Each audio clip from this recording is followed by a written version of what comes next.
ఓం శ్రీ సాయిరామ్. మన తల్లి, తండ్రి, గురువు, దైవమైన భగవాన్ శ్రీ సత్యసాయి బాబా వారి దివ్య శ్రీచరణాలకు మనందరి తరపున అనంతకోటి ప్రణామములు.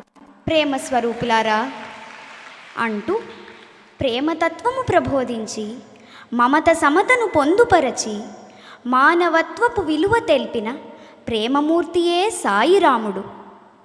My life is my message అంటూ ప్రేమతత్వాన్ని ప్రబోధించడానికే అవతరించిన పరిపూర్ణ ప్రేమావతారి భగవాన్ బాబా. తన చిన్నప్పటి నుంచి కూడా ఎవరైనా బాధపడితే చూడలేకపోయేవారు.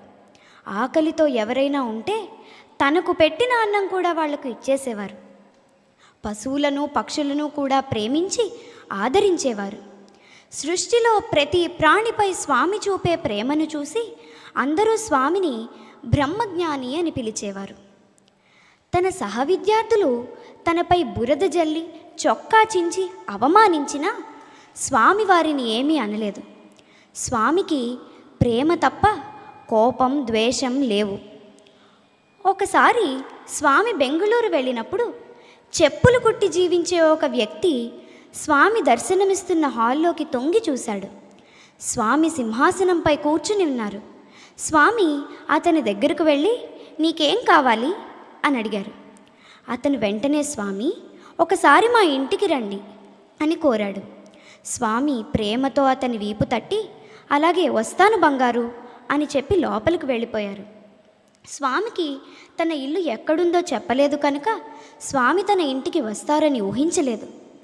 కానీ హఠాత్తుగా ఒకరోజు స్వామి అతని ఇంటికి వచ్చి ఆతిథ్యం స్వీకరించారు. అంతటి మహోన్నత ప్రేమమూర్తి మన స్వామి. ఇట్టి ప్రేమతత్వాన్ని పిల్లలకు అలవర్చడానికి బాల వికాస్ను ప్రారంభించారు. ప్రేమను సేవ ద్వారా అందించమని లవ్ ఆల్ సర్వ్ ఆల్, అందరినీ ప్రేమించు, అందరినీ సేవించు అన్నారు. శ్రీమతి ఈశ్వరమ్మ హై స్కూల్తో ప్రారంభించి విశ్వవిద్యాలయాలు, సూపర్ స్పెషాలిటీ హాస్పిటల్స్, రక్షిత త్రాగునీరు అందించారు. ఇది వారి అమృత ప్రేమకు నిదర్శనం. స్వామి ప్రేమపూరితమైన ప్రవర్తనతో, అలుపెరుగని సేవా తత్పరతతో your life should be my message అని మీరు నిర్దేశించినట్లు సాయి ప్రేమ బాటలో నడుస్తాం.